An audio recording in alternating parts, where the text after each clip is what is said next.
Hello అండి, అందరికీ నమస్కారం. వాయిస్ ఆఫ్ హర్షిని ఛానల్కు స్వాగతం. ఈరోజు మనం రామశేషు గారు రచించిన రుణం కథను విందామండి. మగతలో ఉన్న జానకమ్మ సందడిగా అనిపిస్తే కళ్ళు తెరిచింది. తను మంచం మీద ఉంది. ఇది ఆసుపత్రిలా ఉంది. ఇంతలో ఒక నర్సు వచ్చి, ఏం మామగారు ఎలా ఉంది అంటూ అడిగింది. ఏమ్మా, ఇది ఆసుపత్రా? నేను ఇక్కడికి ఎలా వచ్చాను అడిగింది జానకమ్మ. నిన్న సాయంత్రం సత్రం అరుగు మీద కళ్ళు తిరిగి పడిపోయారు. ఎంత లేపినా లేవకపోతే అక్కడి షాపు వాళ్ళు ఫోన్ చేశారు. హాస్పిటల్ వాళ్ళు అంబులెన్స్లో నిన్న ఇక్కడికి తెచ్చారు. డ్యూటీ డాక్టర్ గారు చూసి వెంటనే మిమ్మల్ని ఆసుపత్రిలో చేర్పించారు. ఆయనే మిమ్మల్ని చూసుకుంటున్నారు. మిమ్మల్ని నాకు అప్పచెప్పారు అని మొత్తం కథ చెప్పిందా నర్సు. ఇంతలో వార్డులో సందడి మొదలైంది. డాక్టర్లు వస్తున్నారంటూ ఒక డాక్టర్ జానకమ్మ దగ్గరకు వచ్చి చెయ్యి పట్టుకొని ఎలా ఉందమ్మా అని అడిగాడు. జానకమ్మ అతన్ని చూసి అవాక్కయింది. బాగున్నాను బాబు అంది గొంతు పెగల్చుకొని అతి కష్టం మీద. మీకు ఏ అనారోగ్యం లేదమ్మా, మీరు వెళ్ళవచ్చు, డిశ్చార్జ్ చేస్తున్నాం అన్నాడు డాక్టర్ ఆమెను పరిశీలనగా చూస్తూ. మౌనంగా ఉండిపోయింది జానకమ్మ. ఒక గంట తర్వాత వార్డు బాయ్ వచ్చి, అమ్మా మిమ్మల్ని డాక్టర్ గారు తీసుకురమ్మన్నారు అంటూ డాక్టర్ రూమ్లోకి తీసుకొని వెళ్ళాడు. డాక్టర్ ఆమెను పదండమ్మా అంటూ, బాయ్ అమ్మగారిని కారు దగ్గరకు తీసుకురా, నేను పెద్ద డాక్టర్ గారి దగ్గరికి వెళ్ళి వస్తాను అని హడావిడిగా వెళ్ళిపోయాడు. బాయ్ ఆమెను జాగ్రత్తగా ఎంట్రన్స్ దగ్గరకు తీసుకొని వచ్చేసరికి డాక్టర్ కారుతో రెడీగా ఉన్నాడు. ఆమె కూర్చోగానే కారు కదిలింది. ఆమె ఏదో చెప్పబోయింది. అమ్మా ఇప్పుడు కాదు, నేను మిమ్మల్ని ఇంటి దగ్గర విడిచి మళ్ళీ వెనక్కి రావాలి, సాయంత్రం వివరంగా మాట్లాడుకుందాం అంటూ ఆమెను వారించాడు. ఇంటికి చేరేసరికి అతని భార్య బయటకు వచ్చి రెండమ్మా అంటూ సాదరంగా లోనికి తీసుకుని వెళ్ళింది. అమ్మా, ఈమె నా భార్య స్వాతి, మిమ్మల్ని చూసుకుంటుంది. నాకు టైం అయింది, సాయంత్రం వస్తాను, ఇది మీ ఇల్లు, ఏమీ మొహమాటం వద్దు. స్వాతి అమ్మగారిని చూసుకో అంటూ వెళ్ళిపోయాడు. స్వాతి లోపలికి వచ్చి, లక్ష్మి ఇలారా, అన్నీ సిద్ధం చేశావు కదా, అమ్మగారిని తీసుకువెళ్ళి స్నానం చేయించు, నేను భోజనం ఏర్పాట్లు చేస్తాను, మీరు వెళ్ళండమ్మా అంటూ లక్ష్మికి అప్పచెప్పింది. లక్ష్మి ఆమెను తీసుకెళ్ళి దగ్గరుండి స్నానం చేయించి కొత్త చీర కట్టించి తీసుకువచ్చింది. జానకమ్మకి అంతా కలలోలాగా ఉంది. ఏం జరుగుతుంది? ఇన్నాళ్లకి మళ్ళీ చంద్రం ఎక్కడి నుండి వచ్చాడు? నేనెలా అతని కళ్ళపడ్డాను? ఎలా గుర్తించగలిగాడు? ఈ ప్రశ్నలకు సమాధానం అతనే చెప్పాలి. ఇలా మనసులో మదన పడుతోంది జానకమ్మ. ఇంతలో స్వాతి వచ్చి, రెండమ్మ భోజనం చేద్దురు గాని అంటూ టేబుల్ దగ్గర కూర్చోబెట్టి కొసరి కొసరి వడ్డించింది. తర్వాత విశ్రాంతి తీసుకోమని ఒక గదిలోకి తీసుకువెళ్ళింది. ఎందుకమ్మా మీకు ఈ శ్రమ అంది మొహమాటంగా జానకమ్మ స్వాతితో. అలా అనకండమ్మా, పెద్దవారు, మీరు విశ్రాంతి తీసుకోండి అంటూ తలుపు చేరవేసి వెళ్ళిపోయింది. బడలిక నీరసంతో పాటు చాన్నాళ్ల తర్వాత ఇంటి భోజనం వల్లనేమో నిద్ర పట్టేసింది జానకమ్మకి. లేచేసరికి బయట మాటలు వినబడుతున్నాయి. ఇంకా నిద్రలో ఉన్నారు, అమ్మని లేపద్దు, పద మనం వెళ్ళి హాల్లో కూర్చుందాం. చంద్రం మాట వినపడింది. జానకమ్మ లేచి మెల్లగా బయటకు వచ్చింది. స్వాతి చూసి, లేచారా అమ్మా, ఆయన వచ్చారు, హాల్లో ఉన్నారు అంటూ ఆమె చెయ్యి పట్టుకొని హాల్లోకి తీసుకువెళ్ళింది. తను కాఫీ తేవడానికి కిచెన్లోకి వెళ్ళింది. జానకమ్మని చూడగానే చంద్రం ఎదురు వచ్చి ఆమె చెయ్యి పట్టుకొని సోఫాలో కూర్చోబెట్టి ఆమె కాళ్ల దగ్గర కూర్చున్నాడు. అతని కళ్ళల్లో నీళ్లు. చంద్రం, ఏమిటయ్యా ఇది అంది. జానకమ్మ కంగారుగా, అమ్మా ఎన్నేళ్ళయ్యింది మీ నోట నా పేరు విని, ఎంతకాలమైంది మిమ్మల్ని చూసి, మిమ్మల్ని ఈ పరిస్థితుల్లో ఏనాడూ ఊహించలేదమ్మా. చంద్రం కళ్ళ నుండి నీళ్లు కారుతున్నాయి. జానకమ్మ అతని కళ్ళు తుడుస్తూ, ఊరుకో బాబు అంది. ఇంతలో స్వాతి కాఫీ తేవడంతో కొంచెం సేపు మౌనంగా కాఫీ తాగారు. అమ్మా, విషయాలన్నీ తీరిగ్గా మాట్లాడదాం. మీరు చాలా నీరసంగా ఉన్నారు. స్వాతి మిమ్మల్ని జాగ్రత్తగా చూసుకుంటుంది.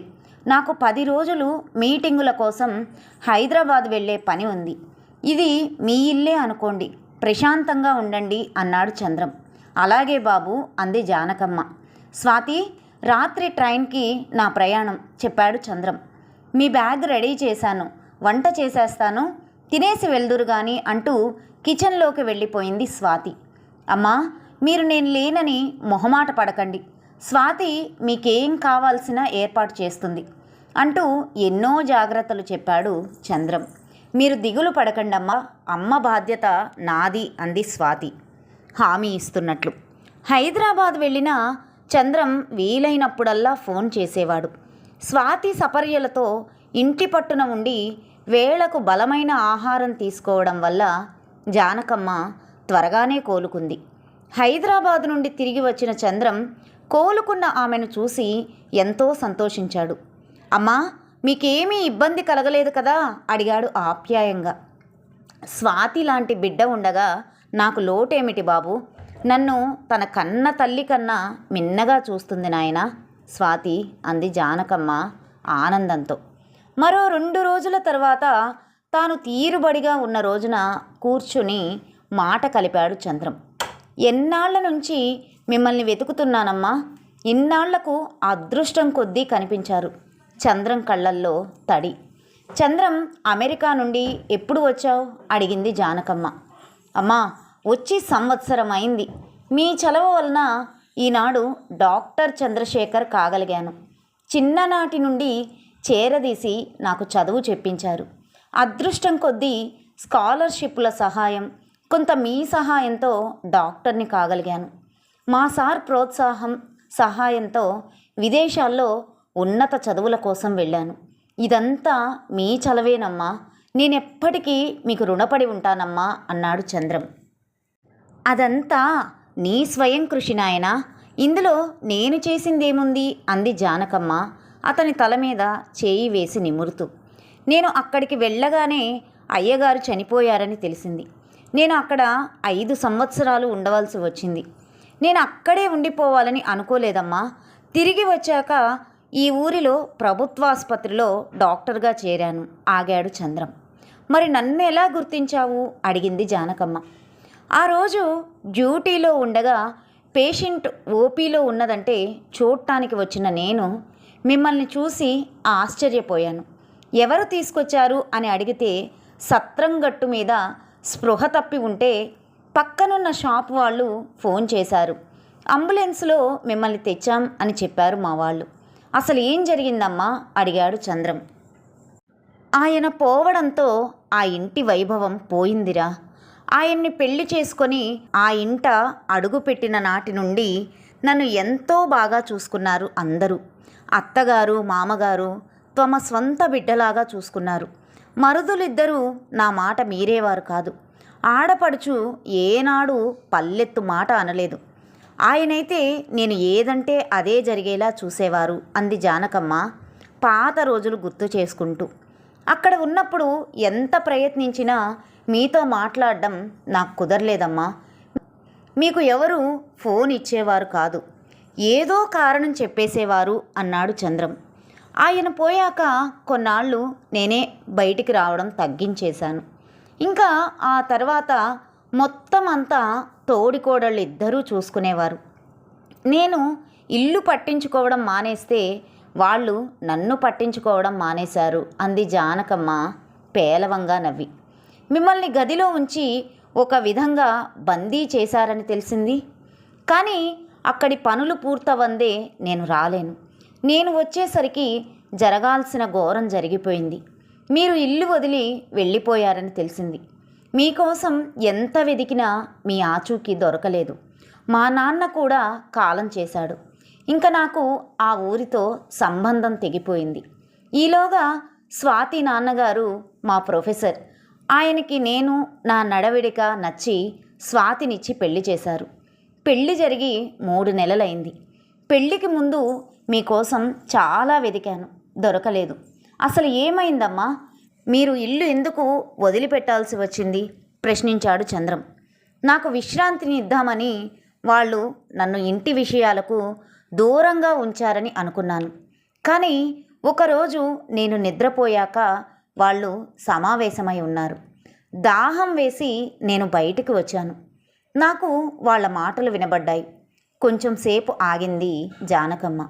ఆమె చెప్పేదానికోసం చంద్రం, స్వాతి ఆతృతగా చూస్తున్నారు. వాళ్ళ మాటలన్నీ విన్న నాకు అర్థమైంది ఏంటంటే, నా చేతికి పెత్తనమిస్తే దాన ధర్మాల పేరుతో ఆస్తి హారతి కర్పూరం అయిపోతుంది. నాకంటే పిల్లలు లేరు, ఎవరి కోసం కూడబెట్టనక్కర్లేదు. అందుకే డబ్బంటే లక్ష్యం లేదు. ఇన్నాళ్ళు ఆయన సంపాదించారు కాబట్టి నేను ఖర్చు పెట్టినా ఎవరూ ఏమీ అనలేకపోయారు. ఈరోజు సంపాదించడానికి ఆయన లేరు కాబట్టి నాకు ఖర్చు పెట్టే హక్కు లేదు. జానకమ్మ కళ్ళ నుండి నీళ్లు జలజలా రాలాయి. అమ్మా, అక్కడ ఎవరు సంపాదించారు?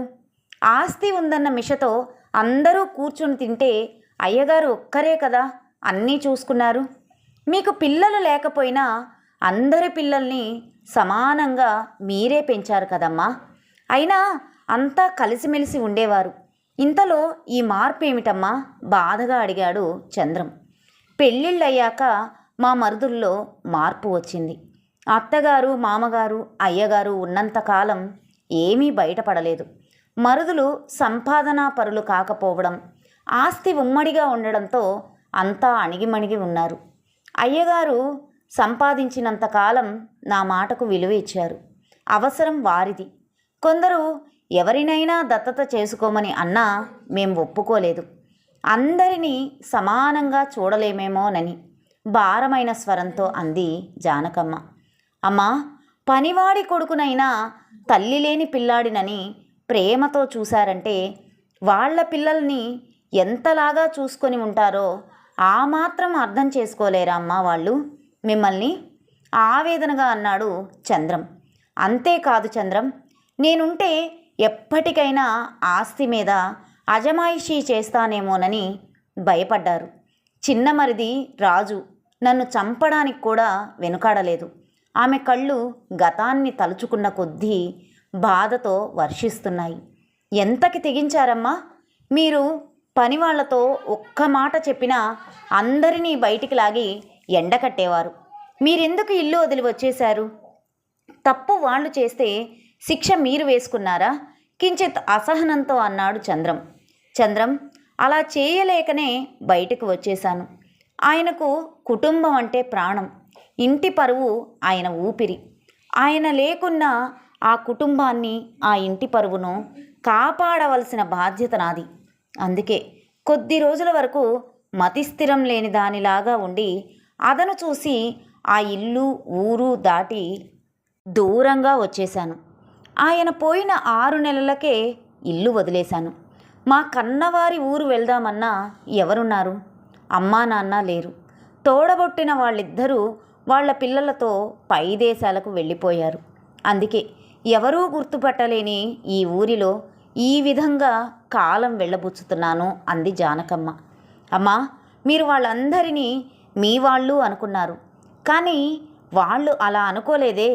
మరి మీరెందుకు అలా అపాత్రదానం చేశారు? ఏమి అనుకోకండి, మధ్యలో నేను మాట్లాడుతున్నానని అని స్వాతి అడిగింది. అయ్యో, అదేంటమ్మా, నువ్వు చంద్రం నాకు వేరు కాదమ్మా. నేను ఆ ఇంటి కోడలిని. ఆయన తమ్ముళ్ళు, వారి సంతానం అసలైన వారసులు. వారి హక్కులను కాలరాయడం నాకు ఇష్టం లేదు. నేను అక్కడే ఉంటే ఆవేశంతో వాళ్ళు ఏమైనా చేయవచ్చు. ప్రాణం మీద తీపి అని కాదు, నా మూలంగా ఆ కుటుంబానికి చెడ్డ పేరు రావడం నాకు ఇష్టం లేదు. అంతేకాక ఇంకా నేను ఎన్నాళ్ళు ఉండాలి? నా ఒక్కదాని కోసం కుటుంబం మొత్తం వీధిపాలు కావడం నాకు ఇష్టం లేదు అంది జానకమ్మ. అందుకని వాళ్ళకి చెడ్డ పేరు రాకుండా ఉండాలని మీరు మతిస్థిమితం లేనట్లు నటించి వాళ్ళు పట్టించుకోలేదు అన్న నింద కూడా రాకుండా జాగ్రత్త పడ్డారు. చాలా బాగుందమ్మా. పరువు ప్రతిష్ట కోసం ఇంటినే కాక మీ స్థానం కూడా వదులుకున్నారు. ఇప్పటికైనా మించిపోయింది లేదు. మీరు ఒప్పుకుంటే వాళ్ళ జాతకాలు బయటపెట్టి మీ స్థానం మీకు ఇప్పించడం నాకు పెద్ద పని కాదు అన్నాడు చంద్రం కోపంగా. చంద్రం, ఎందుకురా కోపం? ఎవరిది వారికే చెందాలి, అదే కదా న్యాయం. అంతేకాదు, ఆయనే లేకపోయాక నాకు వాళ్లతో పనేంటి? ఆయన పోయిన నాడే ఆస్తిపై ఆసక్తి పోయింది. వాళ్ళ మాటలు విన్ననాడు నాలో వారిపై మమకారం చచ్చిపోయింది. దాన్ని వాళ్ళు ఏం చేసుకున్నా నాకు సంబంధం లేదు, స్థిరంగా అంది జానకమ్మ. ఇద్దరూ కొంచెం సేపు ఏమీ మాట్లాడలేదు. సరేనమ్మా, మీకు ఇష్టమైతే మీ స్థానం కల్పిద్దామని అనుకున్నాను. నాకు ఇష్టం లేదు మిమ్మల్ని అక్కడికి పంపించడం. మీ ఉద్దేశం తెలుసుకుందామని అడిగాను.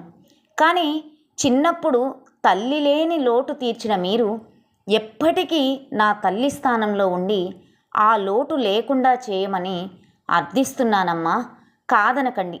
ఇలాగైనా నన్ను మీ రుణం తీర్చుకోనివ్వండి అర్థింపుగా అన్నాడు చంద్రం. అవునమ్మా, మీరు మాకు పెద్ద దిక్కుగా ఉండి ఇక్కడే ఉండండి. స్వాతి కూడా ప్రాధేయపడింది. అలాగే ఉంటాను, కానీ మీరిద్దరూ మీరు అనడం మానేయాలి. అలా అయితేనే అంది జానకమ్మ నవ్వుతూ ఇద్దరినీ దగ్గరకు తీసుకొని. కథ సమాప్తం. ఈ కథ మీకు నచ్చినట్లయితే లైక్ చేయండి, షేర్ చేయండి, కామెంట్ చేయండి. నా ఛానల్ని సబ్స్క్రైబ్ చేసుకొని నన్ను ఎంకరేజ్ చేయండి. ఉంటానండి.